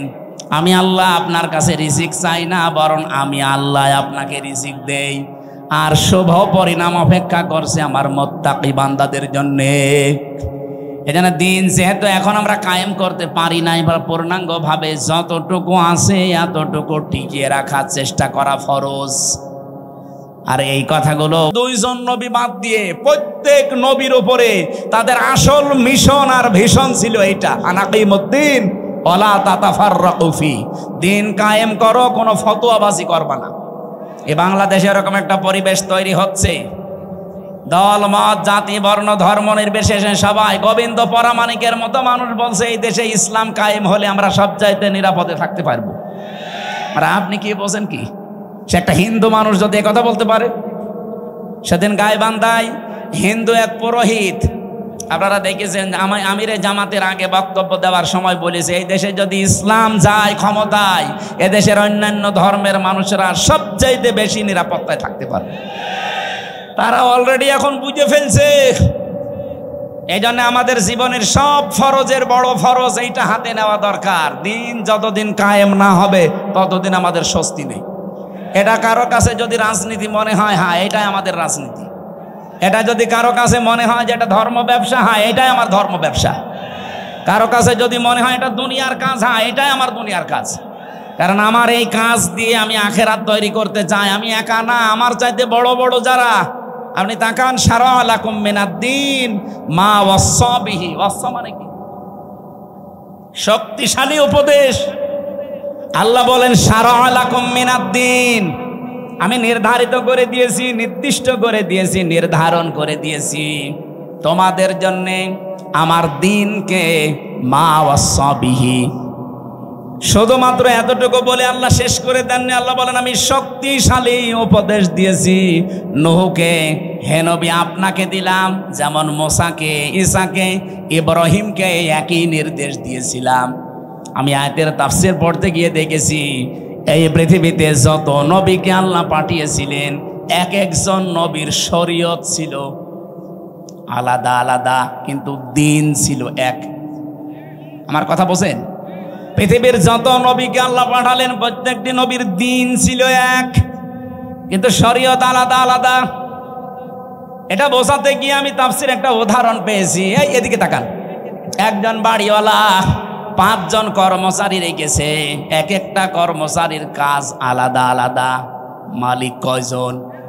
আরো জোরে। কিন্তু কাজ যাদেরকে 5টা কর্মচারী আলাদা আলাদা দিয়েছে, প্রত্যেকটা অর্ডারের উপরে মালিকের যেহেতু হুকুম আছে, প্রত্যেকটা হুকুমের দাম আছে না নেই? তারা তো প্রত্যেকেই মালিকের কর্মচারী। কাজ এক একজনকে এক একটা বাজার করবে, কেউ বাড়ি ঘর ঝাড়ু দেবে, কেউ দারোয়ানিতে করবে। আল্লাহ পাক বলেন আমি মালিক, আমি দিন একটাই পাঠিয়েছি, কিন্তু এক এক নবীর শরীয়তে জীবন বিধানের ভেতরে আলাদা আলাদা নিয়ম দিয়েছিলাম। আমাদের নবী মুহাম্মদ রাসূলুল্লাহকে আল্লাহ যে শরীয়ত দিয়েছেন, আদমকে সে শরীয়ত দেয়নি। হযরত ঈসাকে যে শরীয়ত দিয়েছে মুসাকে সেটা দেয়নি। কিন্তু লক্ষণীয় বিষয় একটা, যত নবী এসেছে দিন সবার কিন্তু এক ছিল, আর সবাইকে আল্লাহ নির্দেশ দিয়েছে আনাকিমুদ্দিন, দিন কায়েম করো। তাফসিরে আমি দুইটা জিনিস এখান থেকে আরো ফলো করে পেয়েছি, এইদিকে তাকান। দিন যতদিন পর্যন্ত কায়েম না হবে তোমার ব্যক্তি, পরিবার, সমাজ, রাষ্ট্র, এলাকায়, আবার শুনেন, দিন যতদিন কায়েম না হবে তোমার এলাকায়, তোমার ব্যক্তিতে, পরিবারে, সমাজে, রাষ্ট্রে, যতদিন পূর্ণাঙ্গ দিন কায়েম করার সম্ভব হবে না, ততদিন পর্যন্ত যতটুকু দিন আছে অতটুকুই টিকিয়ে রাখার জন্য চেষ্টা করা লাগবে। না আমি বোঝাতে পারিনি, এটা একটু কঠিন। দিন এখনো বাংলাদেশে যেহেতু কোরআনের 500 আইন আছে, একটাও কায়েম নেই। আছে? হ্যাঁ, কিছু কিছু আছে হালকা। এই যে পারিবারিক আইন, যেটা বিবাহ শাদী, এটা ইসলাম দেখেই হয়। আমাদের জমি জায়গা বন্টন, এটা ইসলাম দেখেই হয়। এক কথা বলছেন এখানে, নাকি অন্য কোনো নিয়ম নীতি মেনে করি আমরা? হ্যাঁ, সে ব্যক্তিগত কিছু মানুষ আলাদা আলাদা করতে পারে, সেটা আলাদা, কিন্তু আমরা অধিকাংশ মানুষ অন্তত পারিবারিক জীবনী আইনগুলো এখনো আছে। তাহলে যতদিন পর্যন্ত পূর্ণাঙ্গ দিন এই দেশে কায়েম না হবে, ততদিন পর্যন্ত অন্তত যতটুকু দিন আছে এইটাকেই টিকিয়ে রাখার জন্য চেষ্টা করা লাগবে। এখন সেইটাও যদি হাত ছাড়া হয়ে যায়, ওরা যে 318 পৃষ্ঠার রিপোর্ট দিয়েছে, পুরাটা পড়ে আমি নিজের এই ছোট মাথায় পেয়েছি প্রায় 13টা কোরআনের আয়াত ওরা পাল্টিয়ে ফেলেছে। এগুলো মানলে নাকি অবিচার হবে, বৈষম্য হবে। ইসলাম মানলে যদি বৈষম্য হয়, তাহলে কোন ধর্ম মানলে বৈষম্য দূর হবে বলেন তো দেখি? পৃথিবীর অন্যান্য ধর্মের কিতাবগুলো একটু টাচ করেন। ইহুদিদের ধর্ম আছে, খ্রিস্টানদের ধর্ম আছে, এই মুশরিকদের ধর্ম আছে, বৌদ্ধদের ধর্ম আছে। এদের ধর্মীয় গ্রন্থগুলো যতটুকু পারেন পড়েন। আমি বিশ্ববিদ্যালয়ে থাকাকালীন একটু টাচ পেয়েছিলাম, ওরা সবগুলো জায়গায় বৈষম্যের শিকার করে আছে। ওদের মেয়েদেরকে বিবাহের সময় যা দিয়ে দেয় ওইটাই শেষ, অথচ বিবাহের সময় মেয়েদের বাড়িতে, এদিকে তাকান, বিবাহের সময় মেয়ের বাড়িতে মেয়ের বাবার কাছ থেকে ছেলে পক্ষের লোক যদি একটা পানও তার সন্তুষ্টি ছাড়া খায়, এইটাও পায়খানা খাওয়ার মতো হারাম। যেটা আমরা এই যে বরযাত্রী বলে চালিয়ে দেই, কোথায় পেয়েছেন ভণ্ডামি? এটা হিন্দুদের থেকে এসেছে এই বরযাত্রীর নিয়ম। মুসলমানদের বিয়েতে কোনো বরযাত্রী যাবে না, মুসলমানদের বিয়েতে হবে অলিমা। আর অলিমা কি ছেলের বাড়ি হয় না মেয়ের বাড়ি? হ্যাঁ, ছেলের বাড়ি। এলাকায় কি বরযাত্রী যাওয়ার সিস্টেম আছে? এটা বন্ধ করা লাগবে। কোন বাড়িতে এখন আর বরযাত্রী যাওয়া যাবে না, কারণ মেয়েদের সম্মান মর্যাদা নবীজি নিজে এত বাড়িয়ে দিয়েছেন। বিশ্বনবী যতগুলো বিয়ে করেছিলেন তার চারটা মেয়ে তিনি বিয়ে দিয়েছেন, একটাকেও তিনি বরযাত্রী খাওয়াননি। উনি করেছেন নিজে অলিমা, জামাইদেরকেও করিয়েছেন অলিমা। সুতরাং আজকে থেকে তওবা করেন, আমরা বরযাত্রীর দাওয়াত পেলে আর যাব। আমার সাথে একটা ছেলে থাকে, বলছে হুজুর এই ওয়াজ আর 2 দিন পরে করবেন, আমার বিয়েটা হয়ে যাক।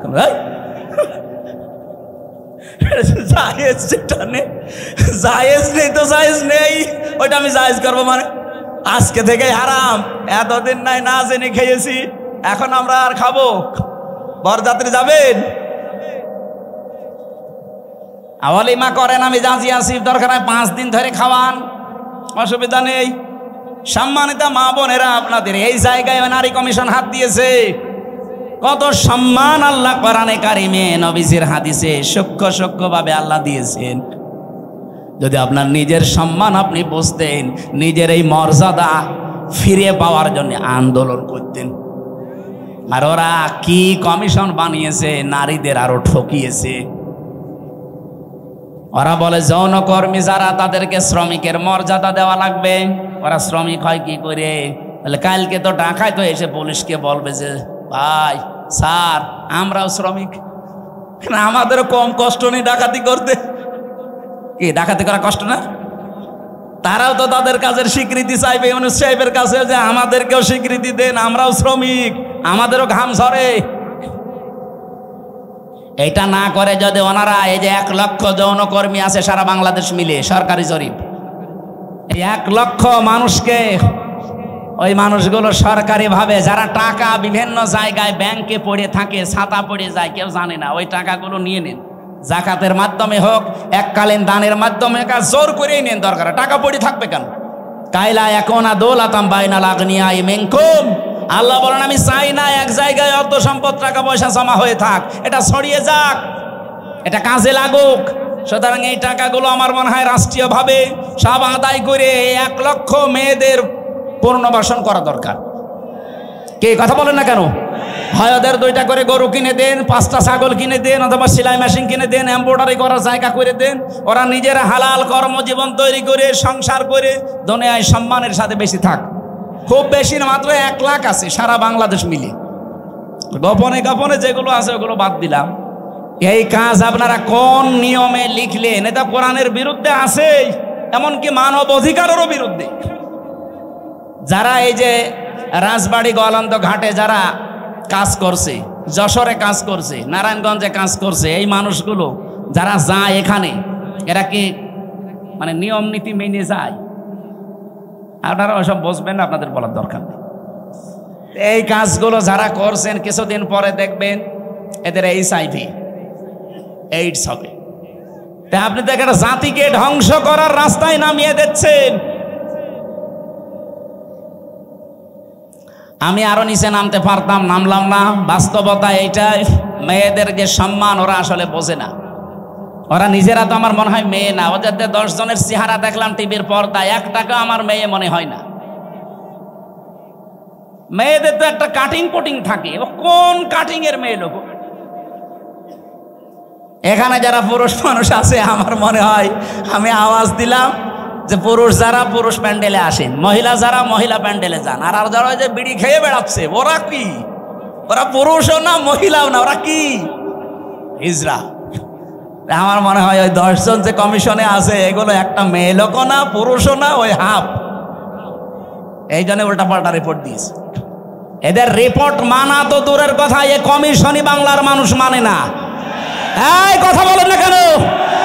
ওদের কমিশন যদি মেনে এই বিবেক বহির্ভূত কাজ করা হয়, এমন দাবানল জ্বলবে না। ওরা তো 112টা মেশিন দিয়েও পারছে না, আপনি সারা দুনিয়া এনেও পারবেন না। আমি ইঙ্গিত দিলাম, আশা করি আপনি বুঝেছেন।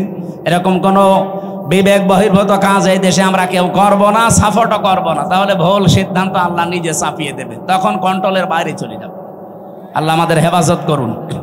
তা আমরা বলছিলাম দিন যতটুকু আছে এতটুকু টিকিয়ে রাখা লাগবে। এইটাও একটা আনাকিমুদ্দিন, পূর্ণাঙ্গ যতদিন কায়েম না হয়। যেহেতু এই দেশে এখনো অলিমার সিস্টেম নেই, না আছে আছে কিছু কিছু জায়গায়। স্যার আপনি কি অলিমা করেছেন?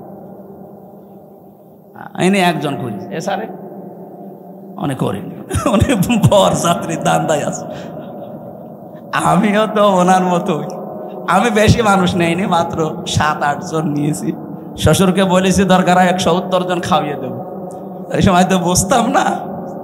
না, আমরা এখন যেহেতু বুঝে ফেলেছি এই সিস্টেম, এখন মেয়ের বাপের ওপরে জুলুম বন্ধ করা লাগবে। এখন থেকে আমার অলিমা শুরু হবে।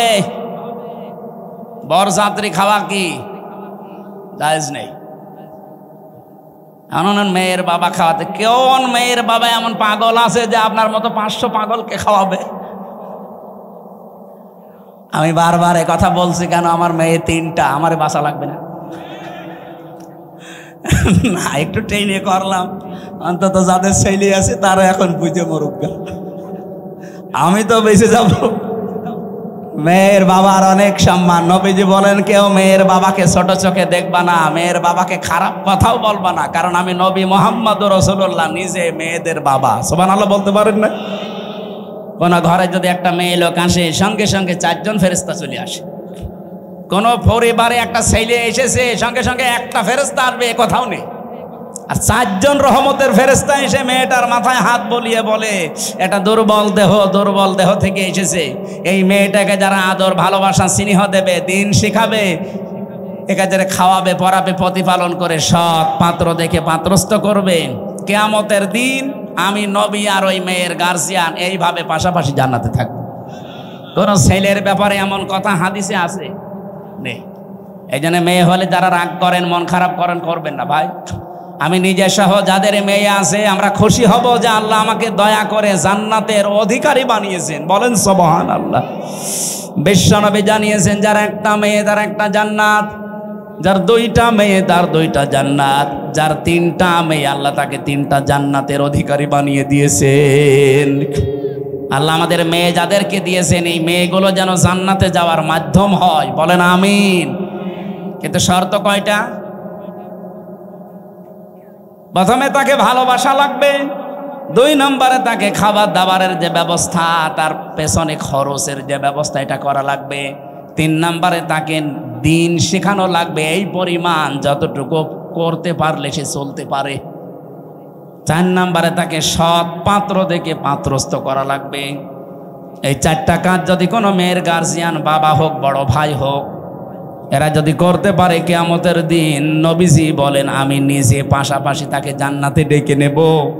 এবং যেই দিন থেকে মেয়ে ওর বাড়িতে আসবে ওই দিন থেকে কিয়ামত পর্যন্ত আল্লাহর রহমত তার সাথে থাকবে। নবীজি কিন্তু দুনিয়া পর্যন্ত শেষ করেননি যে রহমত শুধু দুনিয়ায় পাবে, ইলা ইয়াউমিল কিয়ামাহ। এই মেয়ে যেই দিন ওর বাড়িতে এসেছে ওই দিন থেকে আল্লাহর রহমতের একটা দৃষ্টি তার উপরে থাকবে। ওই দিন থেকে কিয়ামত পর্যন্ত আল্লাহর দয়া ওই গার্জিয়ানের উপরে থাকবে। আল্লাহ সেই দয়ার ভেতরে আমাদেরকেও শামিল করেন। বলেন আমিন।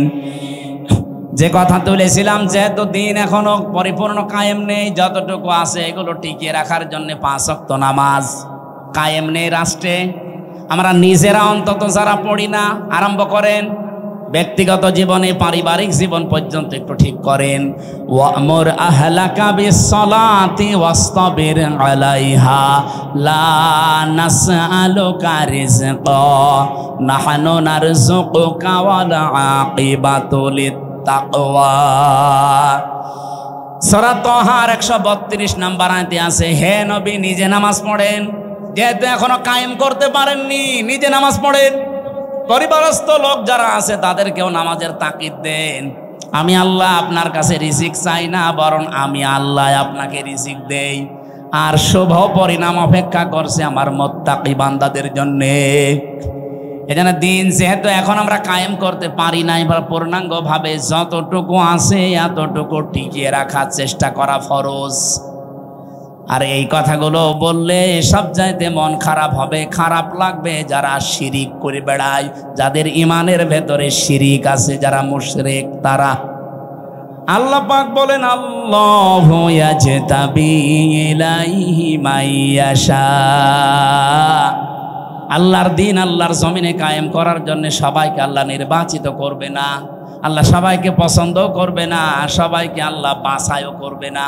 ইয়াজতাবি শব্দের শাব্দিক অর্থ হচ্ছে নির্বাচিত করা, বাছাই করা, নির্ধারণ করা, পছন্দ করা। আল্লাহ শুধু পছন্দ করবে তাকে, ওয়াহদি ইলাইহি মাইয়ুনিব, যেই লোকটা আল্লাহর দিকে মন থেকে ফিরে আসতে চায়। সুতরাং আজকে থেকে আপনি আল্লাহর বিধানের দিকে মন থেকে ফিরে আসার চেষ্টা করেন, আপনাকেও আল্লাহ দিন কায়েমের কর্মী বানিয়ে দেবে ইনশাআল্লাহ। আল্লাহ আমি সহ যারা এসেছি এই জমিনে দিন কায়েমের একজন কর্মী হিসাবে দায়িত্ব পালন করা আল্লাহ যে কবুল করবেন, তাদের সাথে আমাদেরকেও যেন পছন্দ করেন। বলেন আমিন। আরো জোরে বলছি আমিন। মেয়েরা যারা এসেছেন, সম্মানিত মা বোনেরা, জেলে থাকা অবস্থায় আমি কয়েকটা বই লিখেছিলাম মেয়েদের ওপরে। তার ভেতরে একটা আছে এই যে এটা, দাম্পত্য জীবনের সমস্যা এবং তার সমাধান কি হবে। কারণ এই 3 বছরে আমি একটা জিনিস পেয়েছি, 100 জনের প্রায় 70 জন জেল খাটতেছে তার বর কারণে। হয় যৌতুকের মামলা অথবা এই যে নারী নির্যাতনের মামলা, যে কোনো, আমার মনে হয় সাতদের কাছে এরকম মামলায় বেশি যায়। হয় জমি জায়গা নাই মেয়ে লোক। এই বইটা নিজের বউকে পড়াবেন, মেয়েকে পড়াবেন, 120 পৃষ্ঠা আছে। দাম্পত্য জীবনের কলহ এবং তার সমাধান এই বইটার ভেতরে পাবেন। আর একটা আছে শুধুমাত্র পুরুষের জন্য, পুরুষ মানুষ সংসারে কি কি কাজ করবে দাম্পত্য জীবনে, এটাও একটু নিয়েছেন যদি থাকে। আর একটা আদর্শ নারী আছে, মেয়েদের আদর্শ কোন কোন মহিলা হবে। এই যে যারা কমিশন বানিয়েছে এরা আপনার আদর্শ না, কারা হবে এর ভেতরে 6 জনের জীবনী দেওয়া আছে। আর এটা সৃষ্টি জগৎ নিয়ে লেখা, আমি যেভাবে তথ্য দিচ্ছিলাম এখান থেকে দিয়েছি। এটা শুধু শিক্ষিত মানুষদের জন্য। গাড়িতে পাওয়া যাবে, যাওয়ার সময় নিয়েছেন, স্যারকে দিয়ে দিন। আমি আমি আমি আজকের মতো আর পারছি না, আজকের মতো শেষ করে দিলাম। আল্লাহুম্মা আমিন। লা ইলাহা ইল্লা আনতা সুবহানাকা ইন্নী কুনতু মিনাজ জালিমিন। লা হাওলা ওয়ালা কুওয়াতা ইল্লা বিল্লাহিল আলিয়্যিল আযীম। রব্বুল আলামিন, রাত 11:30 বাজতেছে, গভীর রজনী, সামনে আমাদের তাহাজ্জুদের নামাজ, ফজরের নামাজ, সকালে কর্মজীবন আছে, এই জন্য আমরা শেষ করে দিয়েছি। যতটুকুই বললাম, আল্লাহ দুনিয়ায় আমল করার সুযোগ দাও।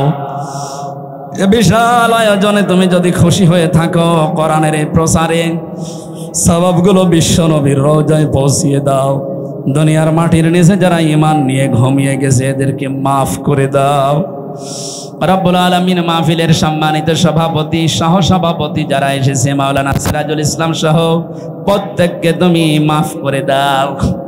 মাহফিলের প্রধান অতিথি অধ্যাপক মুজিবুর রহমান, বিশেষ মেহমান অধ্যাপক আব্দুল খালেক সহ যত অতিথি এসেছে, আল্লাহ অতিথিদেরকেও তুমি অমরের মতো কবুল করো।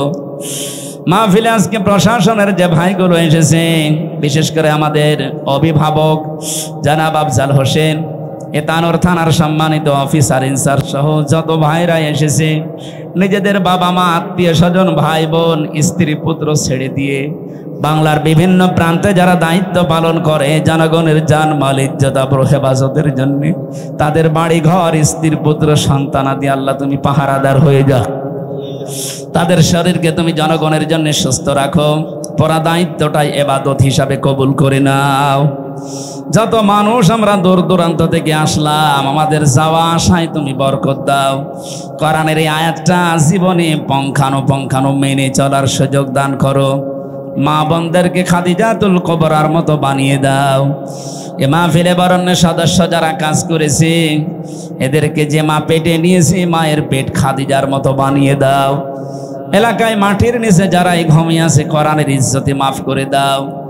মাওলানা আব্দুল আওয়াল সহ নামনা জানা যত আলেমরা এখানে কথা বললেন, আলেমদের কাতারে তুমি কিয়ামতে শামিল করে দাও। 3টা বছর কারাগারে এবং রিমান্ডে আমি অসুস্থ হয়ে গেছি, আল্লাহ আমাকে আগের অবস্থায় ফিরিয়ে দাও।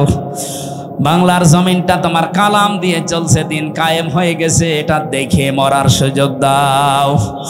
বারাকাল্লাহু লানা ওয়া লাকুম ফিল কোরআনিল আযীম। জীবনের শেষ কথা যেন এটা বলতে পারি, লা ইলাহা ইল্লাল্লাহু মুহাম্মাদুর রাসূলুল্লাহ। আসসালামু আলাইকুম। যান আস্তে আস্তে, ওই যে গাড়িতে আছে বইটা